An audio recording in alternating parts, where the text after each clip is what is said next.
Why, hello there. Welcome back to Mystery for Two podcast. I'm Katie. I'm Jack. And today we are continuing with what I like to call Mysteries at the Louvre. Part 2. We are back in Paris today for this episode. But before we get into that, Jack, you know what to do. Take it away. Absolutely. Jack's Questions Corner. And I also want to highlight that it is our 13th episode. Ooh, Unlucky for some. Very unlucky. But as of the day of recording this, it is not a Friday for us. Yes. And we do not publish or go live on a Friday. No. For those that don't remember or tuning in for the first time this week, the question was basically if you could go back to any year of your life, of your schooling year, what would it be? My answer was I would return to my freshman year. I think mine was third grade. Yeah, you were. Yeah. You went younger.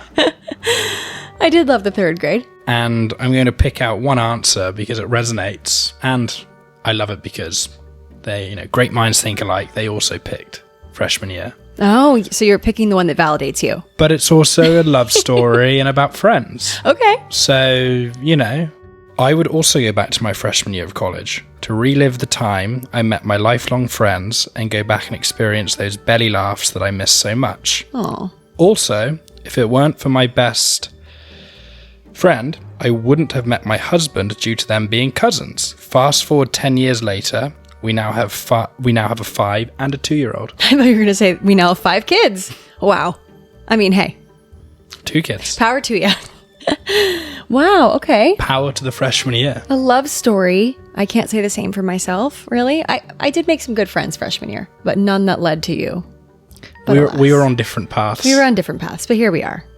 What does Taylor say? The invisible string? Alas, this week's question. So, I was inspired by, I won't go into too much of the nitty gritty, but I was away traveling this past weekend in Canada. Yes. My first ever trip to Canada. Really enjoyed my time. Canadians are great people. If we have any Canadian listeners out there. Make yourselves known. I mean, Canada's awesome. I was in Mount Tremblant. But my question is, on the topic of travel, what is your dream destination or your dream vacation? What's yours? So mine would be an African safari. Really? Let me explain myself, because when I say dream vacation, I'm thinking like once in a lifetime trip.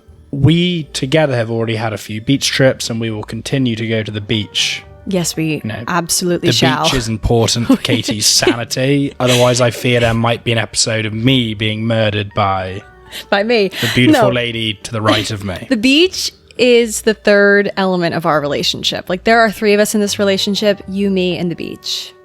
Like, it's required. And the sand between our toes. Okay, so Africa safari. Not sure exactly where in Africa. I think South Africa do some pretty good ones. Okay. But an African safari, the animals are like reigning free, and it would just be incredible. I would go with you. That sounds great. Go see some rhinos. There's so many places I want to go, but like once in a lifetime. I mean, I'd say the trip that we're going on, Japan. We're going to Japan in June. That's on a lot of bucket lists. It's on my bucket list, and it's a once in a lifetime trip, although I hope to go back again. I hope to not only go there once. Yeah, I'm excited for Japan. Japan will be fabulous. I also have various more tropical places on my list, but I'll go with Japan as my answer.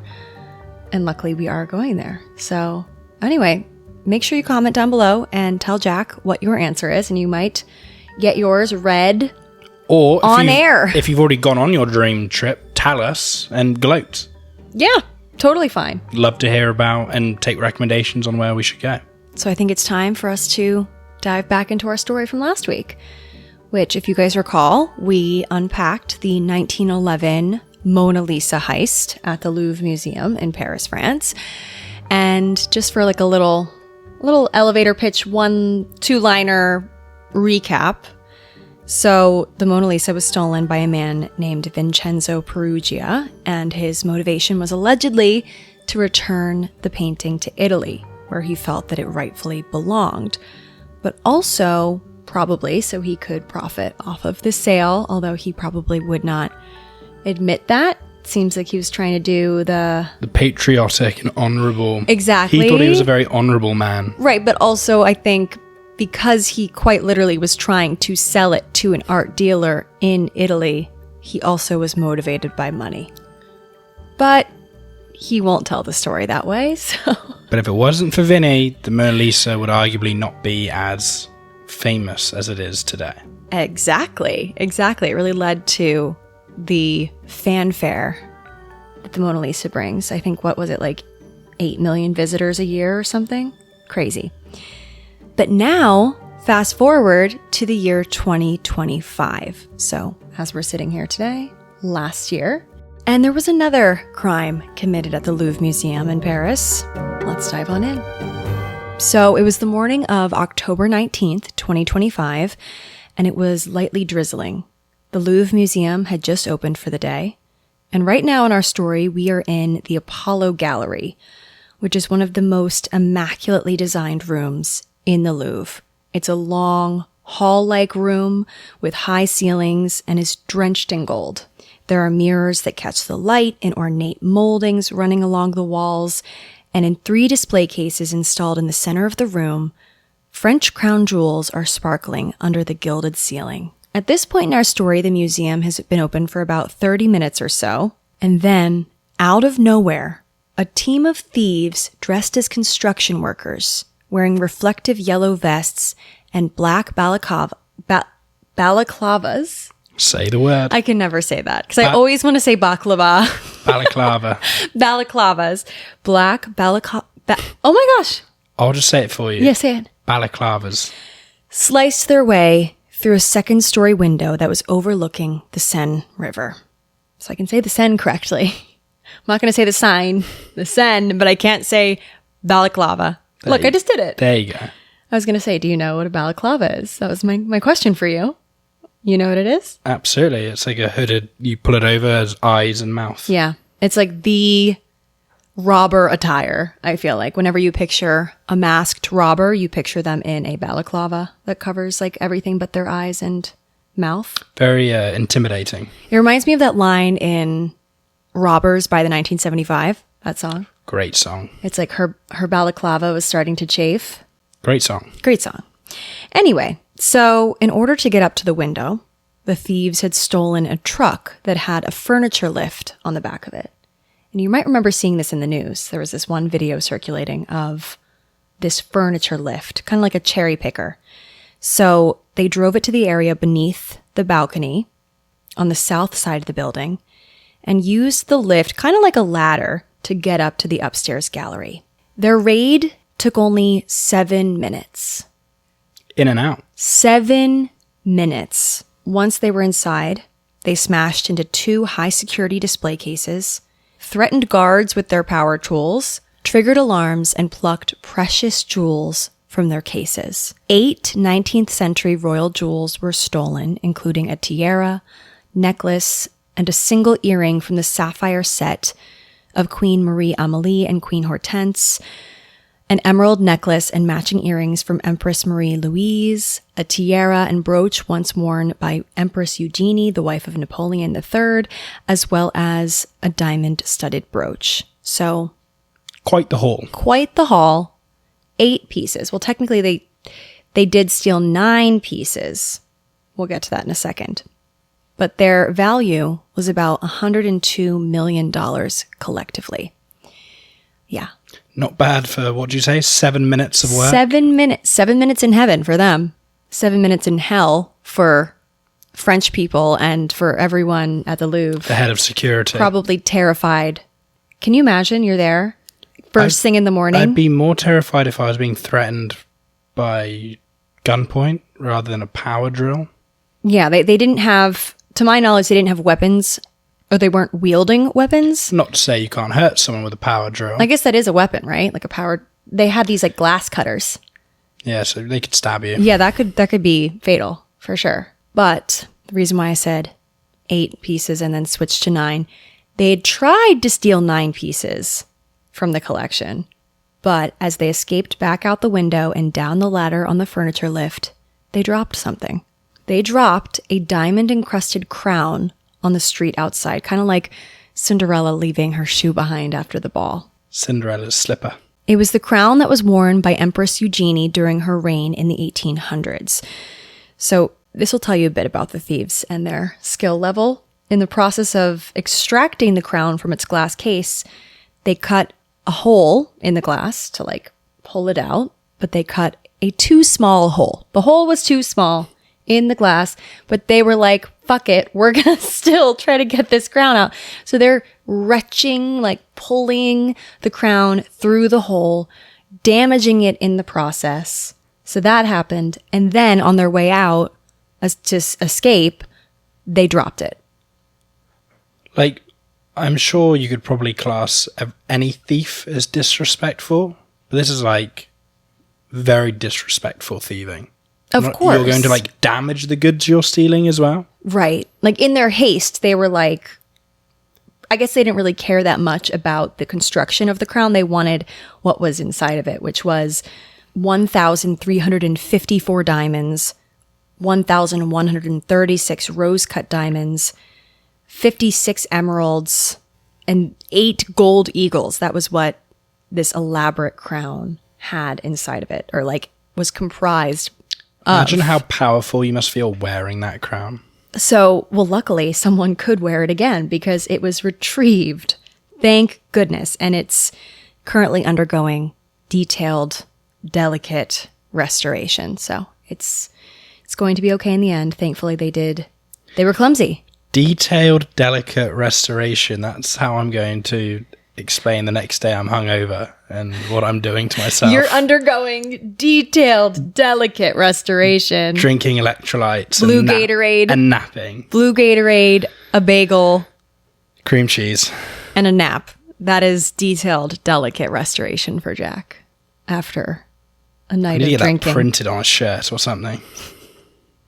Anyway, so luckily the crown was recovered from the scene, but 8 crown jewel artifacts were stolen by these thieves. They fled along the Seine River and then out of the city, meeting their accomplices on motor scooters and leaving the Louvre in lockdown and total chaos. The news, of course, immediately hit social media and everyone had something to say about it. Bastards. I can't remember. There's some things in life or some moments in life that I do remember exactly where I was. I don't remember this one. Like, I remember it happening, but I can't. It's a week before your birthday. Right. October 19th, 2025. But I think also with the time difference, it kind of, because it was 9:30-ish their time. Right. It would have been like 4 a.m. our time. Yeah. I feel like it was, right? Or would it have been the middle of the night? So maybe that's why. We didn't hear about it until the next morning, maybe, with the time difference. But regardless, I remember seeing it all over social media. And then it became like this meme that people were, and then a Halloween costume, because it was honestly, quote, perfect timing for Halloween. Like people were, it was an easy Halloween costume. It was extremely topical. Go to Walmart and get a reflective vest and a balaclava. So the news hit social media almost immediately. And then we learned the most insane detail ever. Investigators revealed that the Louvre's video surveillance system was protected by the password Louvre. Yes, Louvre was the password to the Louvre video surveillance. We alluded to it last episode because that was the one detail that just it sticks with is ingrained in me. No, because it is so ridiculous. It is ridiculous, and not, I can't be too judgmental here. I wouldn't say I have the most Fort Knox, of passwords in my life. But I also don't have, in just 8 pieces, $102 million worth of valuables. I mean, think about the overall value of the Louvre. That's what I was going to say. That's Billions. Only 8 pieces of the hundreds of thousands of pieces that are at the Louvre. Seriously, that are priceless. They're truly priceless. Like, yes, Indeed. You can put a dollar amount on the diamonds and the carats and whatnot, but they are priceless artifacts that have so much history attached to them. And they hit it with the Louvre. Yeah, Louvre. I believe it was Louvre with a capital L or all caps, but still. They didn't have to add a number to it. A number and a symbol. Louvre 1, 2, 3, 4, 5. Louvre 1 exclamation mark. No, it was honestly, And the worst part is, French authorities had been warned years prior about their security being Lax. flimsy. Back in 2014, a confidential audit by the National Cybersecurity Agency flagged the museum's weak digital defenses, warning that these outdated systems and lazy password practices were a serious security risk. Back in 2014, so 11 years prior to this heist, they were warned. So someone got fired. But updates were slow, and even by 2024, modernization of the Louvre and its digital footprint was only partially done. Full upgrades aren't, as of this article that I was reading, which I don't even think accounted for the heist that happened in 2025, full upgrades weren't expected to be done until 2032. Oof. They moved that up, though, since this happened. Like, that's definitely not the case. I would pray that they're going to, beef up their security sooner than 2032, given we're going to go into detail on this crime and how these thieves were not sophisticated, in my opinion, and in many people's opinions. Like, this should not have happened. Lawrence Descartes, the president and director of the Louvre since 2021, said that the only camera installed outside of the Apollo Gallery was facing west and did not cover the window where the thieves used the power tools to break in and exit. So they didn't even have eyes on the window where they came in. That's just crazy, because if we think of like a casino, for example, that is a lot less valuable compared to somewhere like the Louvre, they have eyes in the sky, like every single entrance, exit. You're not, if you are counting cards or doing something dodgy in a casino, you're getting caught on camera. Right. But then how does the like Louvre not have? Well, and it reminds me of all those like Ocean's 11, those movies where there's like the red laser, like, you know what I'm talking about? Like the laser lines of like, you can't, if you go past the laser, then you're going to, like, there's going to be a cage that's going to come crashing down and what do you trap call you? it? It's like the motion sensor. Motion sensor. Yeah. Like alarms. Yeah. Motion Smoke, sensing lasers. like things that like erupt in smoke, so then you don't know where you are, you're disoriented. Like, there's so many ways to prevent thieves nowadays in the year 2026 to prevent thieves from stealing things, and yet the Louvre, the most visited museum in the world, didn't have any of that. And it's a long time between 1911 and 2025, but you would think with previous they'd be, not eager to be embarrassed again. And yet here they are. In the last 6 years, the Louvre spent about 105 million euros on buying new artwork, but only 3 million euros on new security systems. So it turns out they just really weren't prioritizing it. Although $3 million on that sounds like a lot of money for security systems, and yet it still was, they didn't have a crucial camera. Yeah, if I'm not in getting this Apollo Gallery. If I'm spending $3 million on security, I'm expecting every Fort Knox is what you're expecting. Exactly. And so the Louvre was the perfect place for a heist to happen again. If you have a chance, definitely look up photos of what was taken, because the crown jewels that were taken were just absolutely beautiful. It's really just sad, because you have to think like there's a chance we'll never see these ever again. These gorgeous, priceless crown jewels that have so much history. Were they still on the run? So we'll get there. We will get there, because I have every detail I could possibly have gleaned from the internet. I'm impatient. I assumed they'd have been caught. Okay, we're going to get there. You're jumping ahead. Hold your horses. Let's talk crown jewels. Because when you hear the phrase crown jewels, you're like, oh, they sound pretty important. Maybe there's like 50 or so of them. No, there's actually 500 to 600 in total crown jewels in existence. And this is, not just single like loose diamonds. It's like tiaras, rings, swords, etc. So when I hear of the phrase the crown jewels, there's a phrase, I've been kicked in the crown jewels. Oh, it's like your balls. Okay. There were at one point 500 to 600 pieces of these priceless crown jewels. But this was more so during the monarchy. Now there are about 100 to 150 in the Apollo Gallery. Many of the French crown jewels are lost or may have been recut to mask their true identity over the years. Christopher Marinello, CEO of Art Recovery International, which is a private company that specializes in locating looted artifacts, which honestly sounds like a really interesting job. Just start a company like that anywhere near the Louvre and you'll be all right. Yeah, you got lots of business, clearly, because they keep messing up. But also it just feels like you're a professional treasure hunter, like for a living with that job. That would be my title on my business card. Yeah. Professional treasure hunter, Jack Allen. Just treasure hunter extraordinaire. Treasure hunter extraordinaire. So Christopher Marinello told ABC News that he feared the jewels would be dismantled if they weren't recovered within 48 hours of the robbery. It's kind of giving like missing persons case. I was just about to say. Time starts to tick, and with each passing hour, the odds become less and less that they're going to recover them in one piece. So authorities launched themselves into a race against the clock to try and track them down before it was too late. However, they weren't able to do it. They didn't find them within the 48-hour mark. But that doesn't mean they don't have any suspects today. 4.5 months later, we will get into who has been arrested for this crime and what happens next.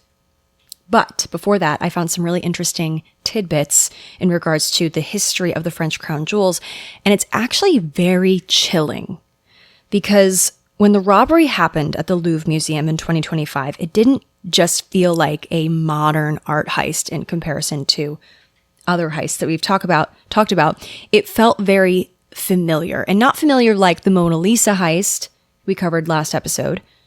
No, it felt actually more so like something that happened back in 1792. So a long while ago. In 1792, during the chaos of the French Revolution, France's royal treasury, which is where they kept all of their valuables, was stored in Paris. Thieves that were against the crown found out about the treasury and its location. They broke in and stole French crown jewels. So back in 1792, revolutionaries stole thousands of diamonds, rubies, sapphires, very similar to what happened more recently in 2025. Some of the jewels from this initial heist were tracked down and recovered, but many were not. One of the jewels that was heisted back in 1792 from the royal treasury was called the French blue diamond, which weighed about 69 carats. And it surfaced years later in London in 1812. However, by the time it was found again, it was smaller than it had been previously because it had been cut up. Diced up. Diced, yes, sliced and diced. This stone that was recovered in 1812 later became known as the Hope Diamond, which we have seen in DC, we've talked about. But we found out that it was actually, the Hope Diamond was actually a smaller part of the French blue diamond, a French crown jewel. How interesting. So, the Hope Diamond in DC, if you ever get to see it, was a French crown jewel in its larger form. I mean, we saw that together. Could you imagine going in to an establishment like that and pulling off a heist? No. There's so many people around, too. I guess you'd have to go right when the museum opens. I also just feel like the Smithsonian in DC, I would hope and pray it has tighter security because it's in DC. I was about to say DC as a whole. DC as a whole is very equipped. Locked down. Yeah. So when I was doing research about this, I found something to be very ironic about this story, and especially when you consider the history of the treasury being stolen in 1792. So remember when I said that the revolutionaries stole the crown jewels, or stole some crown jewels from the treasury in 1792? And then the French were able to track down a lot of the stolen jewels after that? Well, in a wild turn of events, after all that work of them tracking down the initial jewels in 1792 that were stolen by the revolutionaries, the French government decided to do something interesting in the year 1887. They decided to auction off most of the crown jewels that they had gotten back on purpose. Why did they do that? Keep the people happy. Make money. The country was broke. Officials were worried that the jewels could inspire a return of the monarchy. which, of course, like they had overthrown for a reason. So instead of protecting them, they scattered the French jewels across the world, and for decades, they stayed scattered. Interesting. So they dismantled their own collection and sold them off. So then the French changed their tune again in the 20th and 21st centuries. Classic French. They're really indecisive, these people. They changed their minds again. They decided that their government had made a mistake back in 1887, and they wanted to buy them back for all of the places that they ended up. So museums and historians had begun trying to rebuild what had been lost. Piece by piece, they tracked down hundreds of French crown jewels, acquired them, and placed them back on display in the Apollo Gallery, including famous stones like the Regent diamond, which is like a big fat diamond. It's like this big. If you've seen it, it's huge. It's like a golf ball. The OG rock. It's literally massive. If you look up a picture of it, if you're having a bad day, just look up a picture of the Regent diamond. So it was like putting the puzzle pieces back together in the 20th and 21st centuries. So just as France was finally reassembling and reuniting the French crown jewels, yet again, the 2025 heist happened. Terrible, terrible timing. They had just got their ducks in a row. Like literally had just gotten their ducks in a row again. And then poof, 8 are gone. So a few things to note about the specific jewels that the thieves took. And I want to hear your opinion of this and your opinion of the thieves themselves. Like, do we think that they're sophisticated? Do we think that they're kind of like bumbling idiots? Okay. So the Regent diamond, like I said, this fat stone, it's 140 carats. It's huge. Okay. The biggest diamond in France. It was once in the hilt of Napoleon's sword.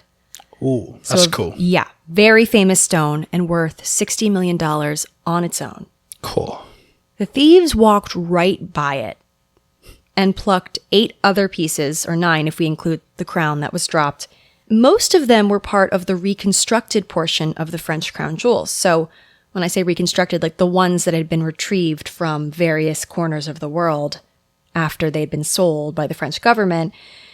So the pieces that had quite literally just been recovered and had been brought to the Louvre only in the 20th and 21st centuries, they stole pieces in that collection. So if you think that the thieves are sophisticated types, or like they have some sort of manifesto behind them, this could be them saying, you know, the jewels do not belong to the monarchy.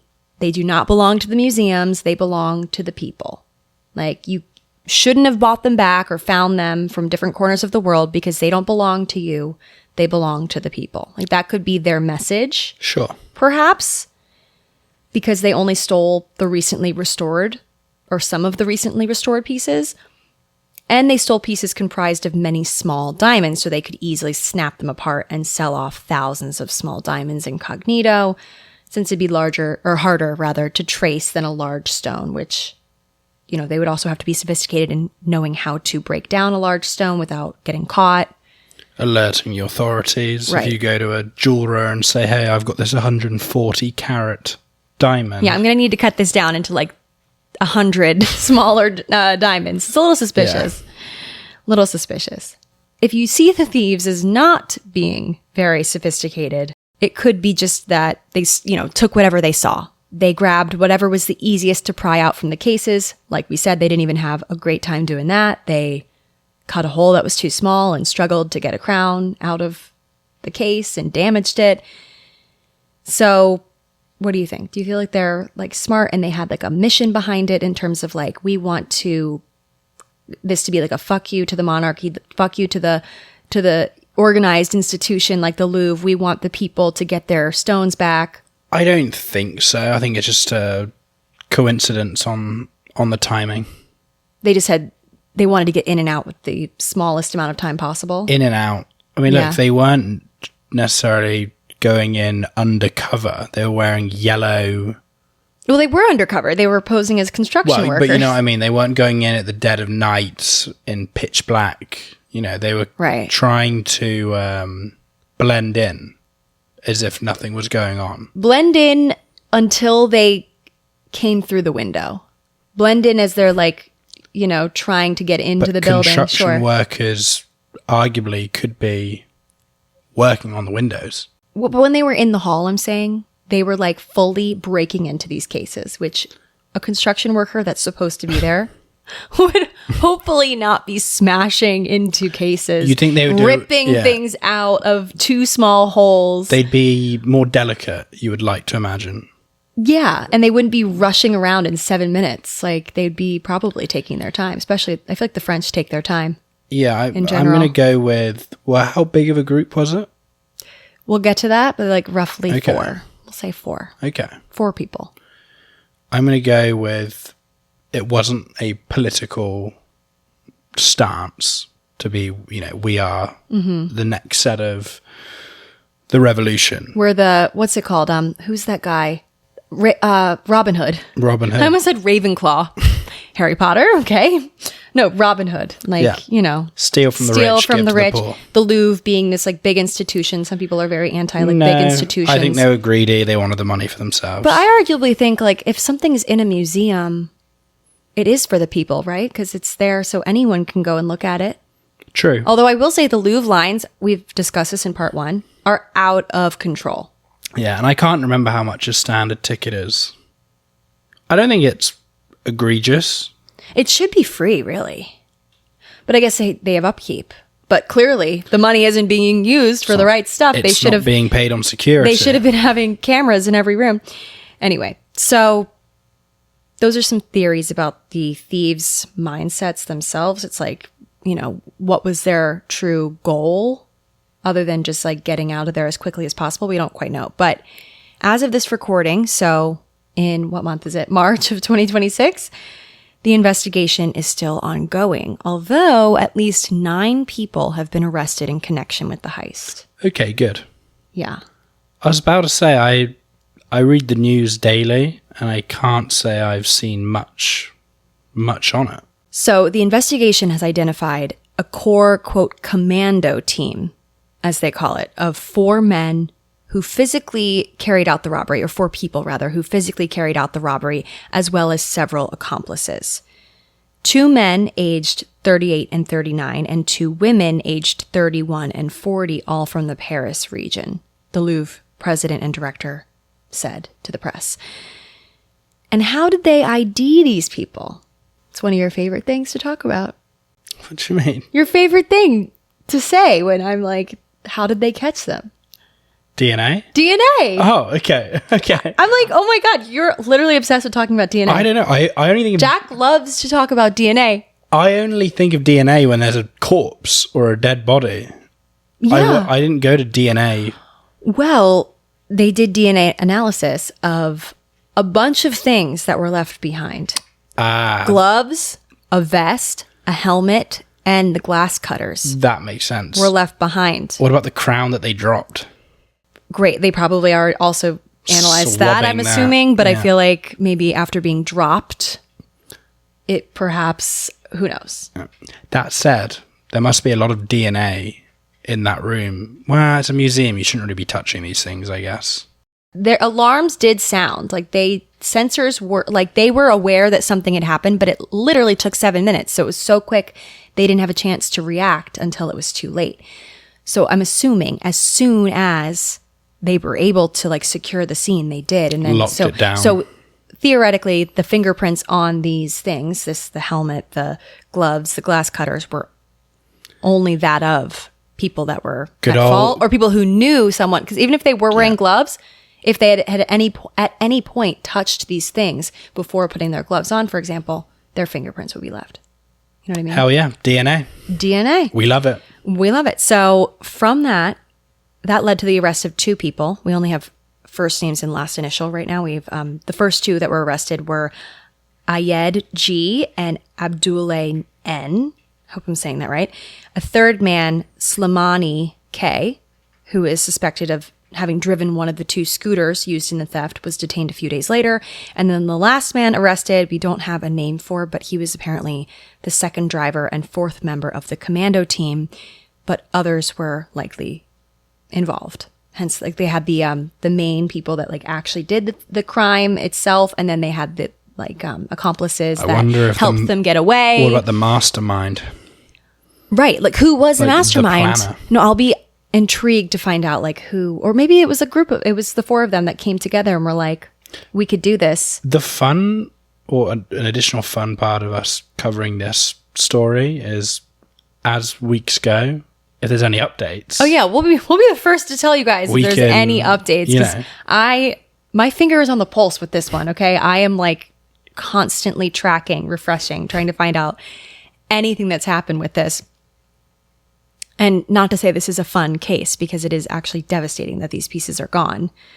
But it is interesting to be kind of in real time with it, you know? Like, I feel like that a lot of the stories we talk about are so deep in the depths of history that they've already been said and done. It's interesting to see it unfolding in real time. So what else do we know? We've got these four people. Well, investigators say that this was the work of petty criminals, not professional organized crime.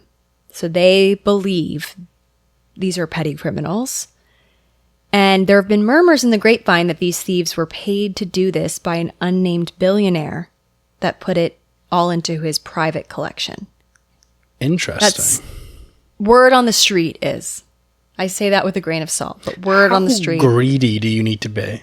But think about it. That actually kind of makes sense, because then that way they wouldn't necessarily need to sell off these pieces. Like, you know what I mean? Oh, I see. You're saying the billionaire's doing it for the good of the people rather than... No, for the good of him, himself. Because, you know, some people, like a billionaire, for example, who, you know, is so rich they don't know what to do with the money all the money they have. They would just have a private collection in their home or something. So when their billionaire friends come over, they can show off what they've got. And imagine being one of those like sadistic, crazy billionaires that's like, oh, I have the stolen jewels from the Louvre. Like, wouldn't that be something to show off to your friends? Like, that have, like, if you, what's the phrase? Like, what do you get for the person that has everything? The crown jewels. The crown jewels that were stolen from the Louvre. So it is like an interesting theory. I see that. Yeah. Like, and of course, how do you know, like, which random, there's plenty of billionaires in the world. It's just a theory right now. It's just a theory. But we won't know more until all of these people that have been taken into custody go to trial. Because there will be a trial. And I'm eager to hear more. And hopefully we will be able to recover the jewels before they've been split up. Because so far they have these people, but they believe, we don't know for sure if these are the people that did it. But we don't have the jewels. We don't know where they've gone. Interesting. Yeah. What has to happen is one of the people arrested, or more than one, needs to crack and spill details. One of them will crack. You know, and then it's a domino effect. Right. We'll get the jewels back. I'm forecasting May 2026. Soon. May? That's very soon. That's before the trial will probably even happen. I couldn't find a trial date. Okay. That's very wishful thinking. But who knows? It could happen. It could happen. Someone could turn them in. I'm going to stick to my gut feeling of May 2026. Okay. The jewels will be returned. So remember you asked me why there hasn't been much in the press recently about it? Yeah. I have two theories about that. I think, number one, I mean, this is more than a theory. This is fact. French people were very embarrassed by this. True. This became a worldwide spectacle. Everyone looking at them, pointing and laughing, dressing as the thieves for Halloween. Like, it made them look really bad. They were the laughing stock of the world. And especially while they haven't got a solution yet, what are you going to do? Hold a press conference every week? Right. And you kind of don't want to do that. And it's bad press because they want people to still come to the Louvre. Right. Which certainly they have not had a problem with, because also, if anything, this is once again made the Louvre a cool place to go, because there's been a heist there. And imagine like walking through the Apollo Gallery and being like, oh my God, the thieves were right here. Maybe it's an inside job. Someone at the Louvre is just, every time foot traffic starts to drop, they're like, you know what? We need to plant a heist. We need to put some things in storage for a second. Someone go grab Mona Lisa. Yeah. Take her out. Well, I'd imagine they've already interviewed everybody and figured out it wasn't an inside job, because that would be definitely have been covered in one of these sources. The DNA on these four people. The DNA speaks volumes. But my second theory is that, you hear about this a lot of times when there's an investigation, like an active investigation underway. They don't want a lot in the press because they don't want, like, maybe if these people, it's kind of like a smoke screen. They don't want to maybe these people arrested are not the true thieves, but they want the true thieves to think, oh, we're not looking for you anymore because we have these people in custody. You're off scot-free. Because if they kept reporting about it, the thieves would be like, it's a bit of a chess match. You don't want to let the people you actually think did it know that you're onto something and this is your strategy, and you don't want to show them your cards. You don't want them to know all the details you know. I get that. Like, they do that with serial killers a lot. Like, they either, depending on the psychology of what the killer, what the person at fault wants, like the profile. The profile. Exactly. Oh my God, your stomach's growling. We didn't eat dinner before this. We messed up this time. So, okay, you think that they're going to find the jewels by May? May 26th. May 2026 or May 26th, 2026? Oh, I'm not going to give a specific date. Okay. Just May. If I call the specific date and they show up on that day, I'll be arrested an hour later because they're going to be like, oh, were you? No, you're just a psychic. I do believe that we will find the French crown jewels that were stolen. I do think there's a chance that they will be cut up a little bit. Yeah, kind of a la the Hope Diamond in a way. I mean, there's got to be, with like all the technology we have today, a way for them to figure out whether a cut down diamond was part of the larger piece, like in some way, shape, or form, maybe. I really hope that they'll find them. And, mainly the reason why I feel this is because it's happened before. Clearly, there's a history of, history often repeats itself of the crown jewels being stolen, and like they were back in 1792, and then recovered, and then sold in 1881 or whatever year that was, that the French government sold the jewels, and then they were found again by museum experts. And better question, not when this set of crown jewels are going to be returned. When will the next heist at the Louvre be? I hope for their sake never again, because how embarrassing. Maybe spend a little less on artwork, little bit more on security. All to hear you being so pragmatic. I think we just need to restructure the budget a little bit. Just like tweak it here and there. So anyway, that was our second part of Mysteries at the Louvre. Hopefully no part 3. Hopefully there's no part 3. I mean, if I wanted to, I could find another tale of something crazy that happened at the Louvre, I'm sure, from history. But that is where we're going to leave it. Well, thank you. That was very interesting. Yeah. I mean, it's good to get all the details. And like I said, like we said, we will keep you guys abreast. If anything happens, we will keep you updated in the loop. So you got to tune in every week, because you might miss something. We might find out, like, we might get an inside source. Boots on the ground journalism. Like, if anyone out there is in Paris, let us know. I'll speak to my Parisians. We might need some boots on the ground research. So let us know if you're interested in the position. But in the meantime, thank you guys for listening to Mystery for Two podcast. You know what to do. Rate us 5 stars. Answer my question. Answer Jack's question. Leave us a review. And recommend us to your friends, please, because word of mouth, that's the best way to do things. Absolutely. Yeah. So with that, it's time for us to eat dinner.